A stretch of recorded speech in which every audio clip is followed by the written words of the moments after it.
오늘은 대림절 첫 번째 주일입니다. 벌써 한 해가 저물어가고 새로운 성탄을 맞이하는 절기가 되었습니다.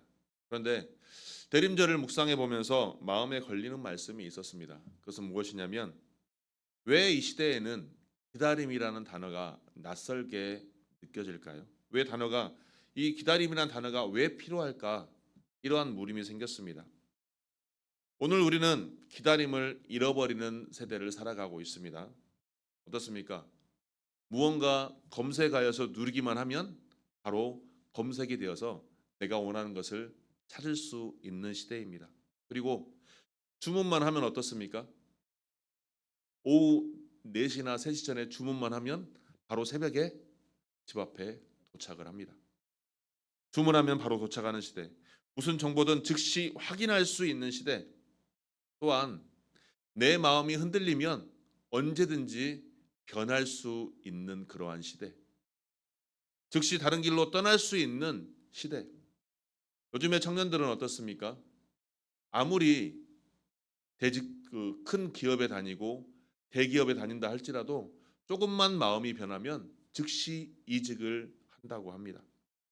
이러한 시대 속에서 기다림이라는 단어는 우리에게 매우 낯설습니다. 하지만 성경은 어떻습니까? 믿음은 기다림에서 드러난다라고 말하고 있습니다. 또한 하나님께서도 깨어 기다리는 사람이 복되다라고 말씀합니다. 오늘 우리 시대는 깨어 있을 것을 성경은 우리에게 요구하고 있습니다. 여전히 경제는 불안하고 전쟁의 소문만 가득하며 AI 시대를 살아가면서 사람의 자리가 흔들리고 있습니다. 그러다 보니 사람과의 관계는 깨어지고 마음이 너무나 쉽게 상처받고 있으며 사람은 많지만 늘 내 마음은 외로움만 가득합니다. 그런 시대 속에서 오늘 하나님께서는 우리에게 말씀하십니다. 잠에서 깰 때가 벌써 되었다라고 말씀합니다. 사랑하는 성도 여러분, 우리가 드리는 이 예배는 우리의 영혼을 깨우시는 하나님의 알람입니다. 대림절은 바로 우리의 잠든 영혼을 깨우는 절기인 것입니다. 오늘 말씀을 통해서 우리가 이 시대 속에서 우리에게 필요한 깨어 기다리는 신앙이 무엇이는지를 알고 함께 은혜 나누기를 소망합니다. 그 첫 번째는 구원의 때가 가까이 왔음을 알고 깨어 있어야 합니다. 본문 11절 말씀입니다. 다 같이 한번 합독하겠습니다. 시작. 또한 너희가 이 시기를 알거니와 자다가 깰 때가 벌써 되었으니 이는 이제 우리의 구원이 처음 믿을 때보다 가까웠음이라. 아멘. 예수 그리스도를 알고 처음 신앙생활을 하였을 때와 지금 나의 신앙생활, 나의 믿음을 한번 비교해 보시기 바랍니다. 예수 그리스도를 내가 구주로 믿고 구원의 확신이 있고 나서 지금까지의 나의 신앙생활을 뒤돌아보았을 때 나의 구원은 얼마나 이루어졌습니까? 자, 그런데 오늘 본문 11절 말씀에서 잠을 깨어라라고 말씀하고 있습니다. 잠을 깰 때가 벌써 되었다라고 말씀하고 있습니다. 여기서 말하는 잠은 무엇일까요? 단순히 육신적인 피곤함으로 인해서 잠자는 것을 말할까요? 아닙니다. 영적인 무감각함, 신앙의 둔감함, 은혜의 상실을 말하고 있는 것입니다. 성도는 그냥 단순히 습관적으로만 살아가면 잠들기 쉽습니다. 신앙생활이 습관적으로 결코 되는 건 아닙니다.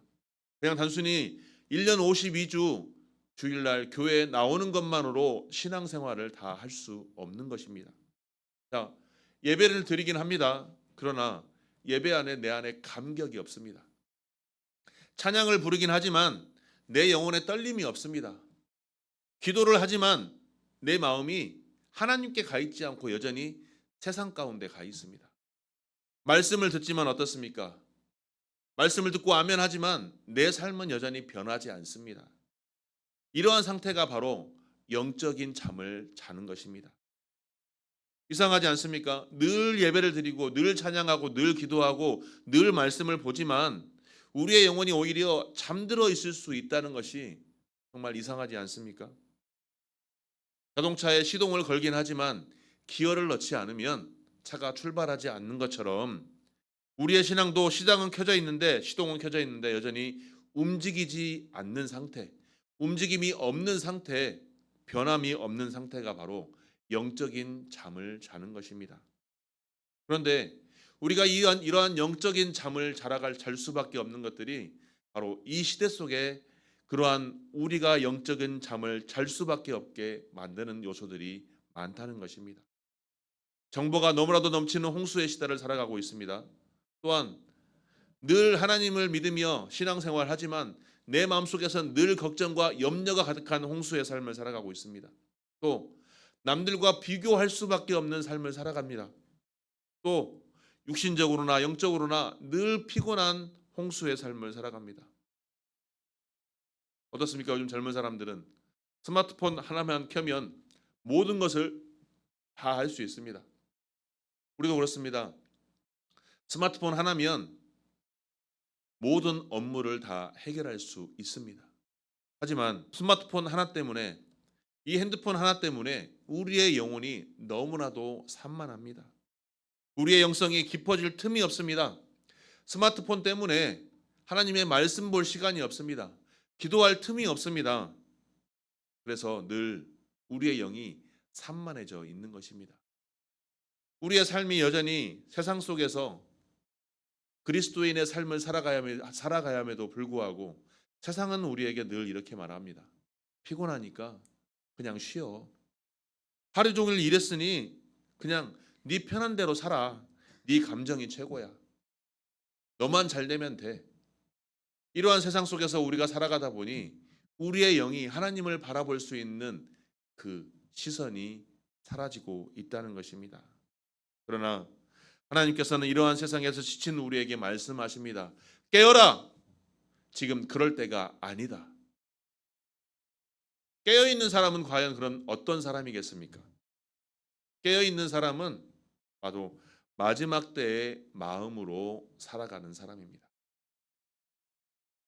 사랑하는 성도 여러분, 오늘이 내가 드리는 마지막 예배라면 어떠한 심정으로 드리겠습니까? 오늘 하루가 나의 마지막 삶이라면 무엇을 하시겠습니까? 내가 드리는 기도가 마지막 기도라면 하나님께 무엇을 간구하시겠습니까? 내가 저 사람과의 마지막 관계의 시간이라면 그 사람과 무엇을 하겠습니까? 또 누구를 용서하시겠습니까? 깨어있는 사람은 언제 오실지 모르는 주님 앞에서 늘 준비되어 있는 사람입니다.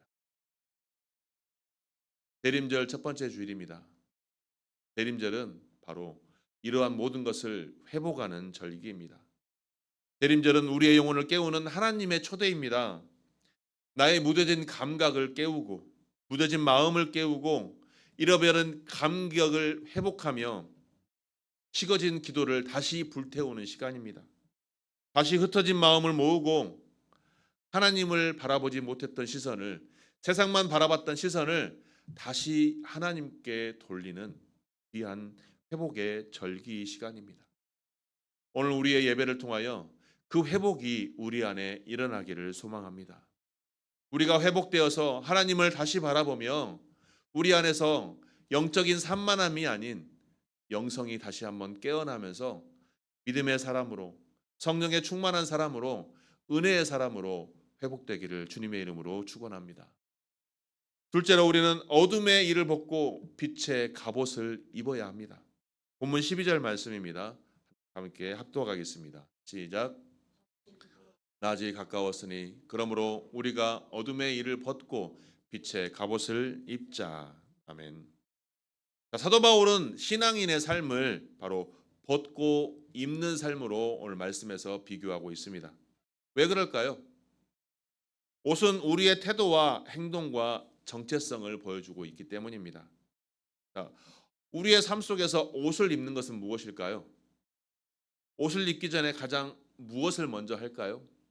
자, 지금 제가 정장을 입고 있습니다.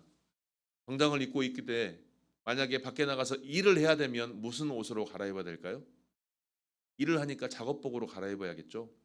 작업복을 갈아입는데 작업복을 정장 위에 입는 사람이 있을까요?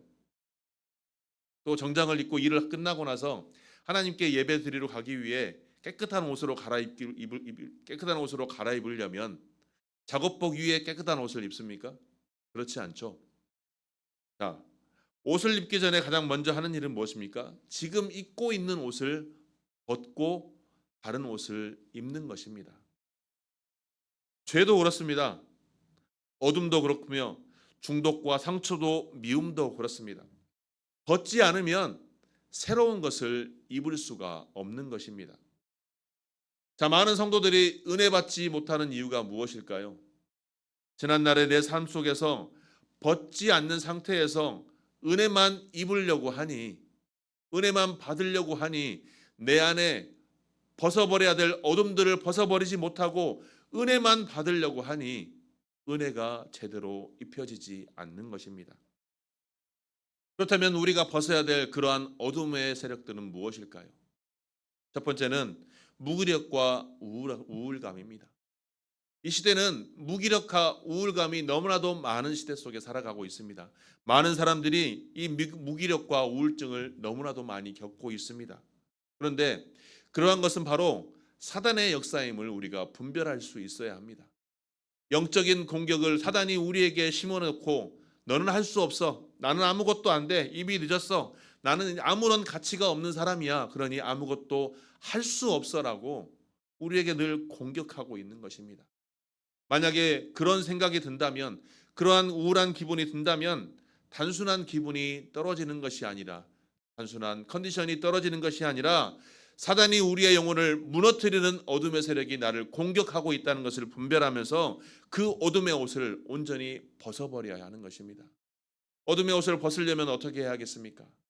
하나님을 부르짖으며 하나님의 말씀을 내 안에서 살아 숨쉴 수 있도록 말씀과 기도의 삶을 통해서 하나님을 바라보아야 하는 것입니다. 우리 사랑하는 성도 여러분, 나의 삶 속에서 내가 무기력해지고 내가 우울감이 느껴지고 모든 것을 할 수 없다고 느끼실 때 하나님을 찾으시고 하나님을 부르짖으시기 바랍니다. 성령의 충만함을 입으시고 성령의 인도하심에 아멘하고 순종하셔서 하나님의 뜻에 합당한 자로 온전히 세워주셔서 그러한 사단의 역사를 능히 물리칠 수 있는 귀한 주의 권속들이 다 되시기 바랍니다. 두 번째로 우리가 벗어버려야 될 어둠의 영은 바로 중독입니다.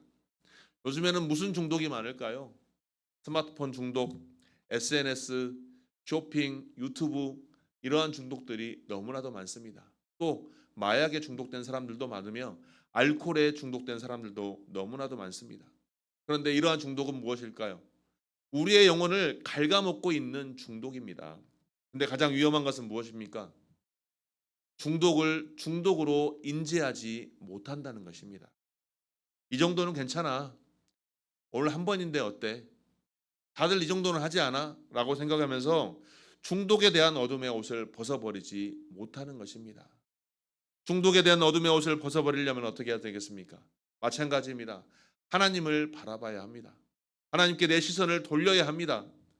스마트폰을 보기 전에 하나님의 말씀을 봐야 합니다. 내가 중독이 어떠한 상태인지 인지하려면 하나님께 기도하고 분별할 수 있어야 하는 것입니다. 또 세 번째로 우리가 벗어버려야 될 어둠의 세력은, 어둠의 옷은 분노와 서운함입니다. 우리는 화가 많은 시대를 살아가고 있습니다. 그래서 작은 말에도 쉽게 상처받으며 쉽게 노하고 쉽게 서운하며 쉽게 관계를 끊어버립니다. 성령의 사람, 즉 그리스도인에게 가장 치명적인 것이 무엇이냐? 바로 이 분노와 서운함입니다. 분노와 서운함을 갖기 전에 하나님께서 내게 허락하신 그 은혜와 사랑을 기억하면서 그 은혜와 사랑으로 분노와 서운함을 덮기 바랍니다. 그리고 네 번째로 음란의 옷을 벗어야 합니다. 인터넷 시대를 살아가는 요즘 시대의 가장 큰 문제가 바로 음란의 문제입니다. 이것은 우리의 영적인 생명력을 급격하게 떨어뜨리는 가장 악한 영입니다. 이처럼 하나님께서는 오늘 우리에게 말씀하십니다. 무기력과 우울감, 중독과 분노와 서운함, 음란을 벗어라. 그리고 너를 삼키기 전에 벗어라라고 말씀하고 있는 것입니다. 오늘 우리 안에 있는 어둠의 영은 이러한 어둠의 영은 예수 그리스도의 보혈로 깨끗하게 씻겨나가고 오직 성령의 충만함의 은혜가 넘치는 귀한 주의 권속들이 되시기를 주님의 이름으로 축원합니다. 이러한 빛의 갑옷은 이제 수동적인 아닌 능동적인 신앙을 의미하고 있습니다. 자, 빛의 옷이 아니라 빛의 갑옷을 입으라라고 말씀하고 있습니다. 자, 갑옷은 어떨 때 입습니까? 군사가 전쟁할 때 입는 옷이 갑옷입니다. 빛을 선택하는 것이 바로 영적인 전투를 선택하는 것입니다. 용서를 선택하는 것이 바로 영성이 가득한 영적 전투입니다. 사랑을 선택하는 것이 전투이며 예배를 지키는 것이 전투입니다. 그리고 죄를 거부할 수 있는 것도 전투입니다. 우리가 빛의 갑옷을 입는 순간 우리는 어둠과 싸우는 군사가 되는 것입니다. 그리고 어둠과 싸우는 군사로서 하나님께서 우리의 대장 되시니 우리가 능히 그 어둠의 세력을 물리칠 수 있는 것입니다. 선포하시며 나아가시기 바랍니다. 예수 그리스도의 이름으로 명하노니 어둠의 세력은 나에게서 물러가라. 스스로 선포하며 나아갈 때 우리는 어둠의 옷을 벗을 수 있으며 그리고 성령의 사람으로 은혜의 사람으로 능력의 사람으로 늘 승리하며 나아갈 줄 믿습니다. 그러므로 늘 선포하면서 예수 그리스도의 보혈로 예수 그리스도의 이름으로 늘 승리의 사람으로 하나님께 영광 돌리는 귀한 주의 권속들이 되시기를 주님의 이름으로 축원합니다. 세 번째로 정욕을 쫓지 말고 오직 그리스도로 옷을 입어야 합니다. 본문 14절 말씀입니다. 다 같이 함께 읽겠습니다. 시작. 오직 주 예수 그리스도로 옷 입고 정욕을 위하여 육신의 이익을 도모하지 말라. 아멘. 자, 우리는 옷을 통해서 우리의 정체성이 나타나기도 합니다. 자, 경찰은 어떤 것을 보고 경찰이라고 알 수 있을까요? 경찰 제복을 입고 있으니 경찰이라고 알 수 있습니다. 군인 또한 마찬가지이며 의사 또한 마찬가지입니다. 육체의 정욕을 벗고 그리스도로 옷 입는다는 것은 우리가 바로 그리스도인의 정체성을 가지고 살아감을 표현하는 것입니다. 나는 세상에서 죄인된 삶을 살아가는 것이 아닌 예수 그리스도의 옷을 입고 예배자로서 믿음의 삶을 살아갑니다라고 예수 그리스도의 옷을 입는다는 것입니다. 이 옷을 입는 사람은 죄를 이길 수 있으며 유혹을 떨쳐낼 수 있습니다. 우리의 삶은 어떻습니까? 여전히 우리를 죄인의 삶을 살아가기 위해 죄인의 삶으로 끌어들이기 위해 우리를 유혹하며 끊임없이 우리를 부추깁니다. 욕망의 시대를 살아가고 있습니다. 그래서 더 많이, 더 크게, 더 편하게, 더 자극적으로, 더 인정받는 삶을 살아가고 있어서 그 삶을 살아가기 위해서 내 욕망을 끄집어내려고 세상은 우리를 부추깁니다. 그러다 보니 어떻습니까? 하나님을 바라봐야 될 우리의 시선이 세상을 바라보게 되며 그 세상 속에서 여전히 죄인의 삶을 살아가며 죄성이 가득한 삶을 살아갈 수밖에 없는 것입니다. 돈도, 인정도, 성취도, 자녀도, 사람들과의 관계도 하나님보다 그것만 바라보게 되니 오히려 그 안에서 정욕의 삶을 살아가는 것입니다. 여전히 죄성 가득한 삶을 살아갈 수밖에 없는 것입니다. 그런데 오늘 본문에서 사도 바울은 예수 그리스도의 옷을 입으라라고 말씀하고 있는 것입니다. 예수 그리스도의 옷을 입는다는 것은 무엇일까요? 바로 예수님이 나의 삶을 온전히 덮으시는 것입니다. 예수님의 눈으로 보고 예수님의 말로 하고 예수님의 마음으로 사랑하고 예수님의 태도로 행동하며 한마디로 나의 모습은 뒤로 하고 오직 예수 그리스도의 향기를 나타내는 삶을 내가 살아가는 것입니다. 예수님의 모습이 내 안에서 나타나는 것입니다. 오직 예수 그리스도만이 나의 전부임을 내가 선포하며 그 삶을 나의 모든 삶으로 살아가는 것입니다. 예수 그리스도로 옮긴다는 것은 무엇입니까? 육신의 일이 아니라 예수 그리스도의 삶을 살아가는 것입니다.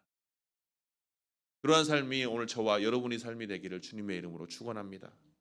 우리가 예수 그리스도의 삶을 살아갈 때 내가 용서하지 못할 사람이 없으며 내가 사랑하지 못할 사람이 없으며 내가 품지 못할 사람이 없는 것입니다.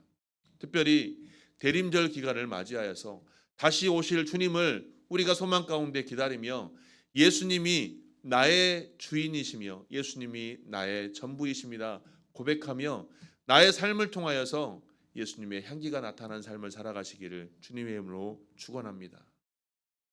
기다림은 멈춤이 아니라 결단입니다. 대림절의 기다림은 그저 손 놓고 기다리는 시간이 아닙니다. 우리의 영혼이 깨어나는 시간입니다. 죄를 벗어버리는 시간이 바로 대림절입니다. 그리고 빛을 입는 시간이며 예수 그리스도를 다시 입는 시간입니다. 오늘 우리의 예배가 우리의 영혼을 깨우고 우리의 습관을 흔들고 우리의 관계를 회복하고 우리의 삶의 방향을 바꾸는 하나님의 시간이 되기를 축복합니다. 대림절 기간을 맞이하여서 언제 주님이 다시 오신다 할지라도 부끄럼 없이 주님 앞에 설 수 있는 저와 여러분이 되기를 소망합니다. 그러려면 우리 안에 있는 영적인 어두움을 다 걷어내고 성령의 충만함으로 다시 세워지시기를 바랍니다. 다시 한번 결단하시기 바랍니다. 오직 주님만이 나의 전부이십니다. 고백하기를 소망합니다. 어제 설립 예배를 드리면서 제 안에 특별한 감동들이 너무나도 많았습니다. 하나님의 은혜가 아니면 절대 할 수 없었던 일들이 다시 한번 일어나고 있으며 다시 한번 그 일들을 통하여 하나님의 역사하심이 우리 바른길 교회 가운데 세워지고 있음을 다시 한번 저에게 감동을 주셨습니다. 또 하나의 교회가 아닌 이 지역사회 가운데 하나님께서 기뻐하시는 교회로 세워가기를 다시 한번 결단하게 되었습니다. 사랑하는 성도 여러분, 교회가 세워지는 것은 단순한 인간의 힘으로 세워지는 것이 아닙니다. 오늘 장로님께서 기도하셨던 것처럼 하나님께서 원하시고 하나님께서 계획하셔서 이곳 가운데 바른길 교회를 세우셨고 이 교회를 통하여 많은 영혼들이 다시 한번 깨어나기를 소망합니다. 그 영혼들이 하나님께서 원하시는 하나님의 백성으로 구원받고 다시 구원받은 것으로 끝나는 것이 아니라 예수 그리스도의 제자의 삶으로 다시 회복되어서 나아가기를 소망합니다. 그리고 제자의 삶을 살면서 단순히 나 혼자 구원받는 것으로 끝나는 것이 아니라 나를 통하여 많은 믿지 않은 영혼들이 구원받고 다시 그들이 예수 그리스도의 제자의 삶을 살아가는 것, 그것이 바로 오늘 우리가 대림절 기간을 맞이하면서 다시 한번 결단해 나아가는 것이며 또 바른길 교회가 설립을 하면서 다시 한번 우리가 결단해 가야 되는 귀한 사명임을 기억하시기를 바랍니다. 그래서 온전히 우리의 삶을 통해서 하나님의 뜻을 이루며 하나님께서 영광 받기 위해 나를 사용하신다는 사실을 기억하면서 오직 하나님의 사람으로 이번 대림절 기간 동안에 뜻깊고 깊고 은혜가 넘치는 성령이 충만한 그러한 삶으로 하나님께 영광 돌리시는 귀한 주의 권속들이 되시기를 주님의 이름으로 축원합니다.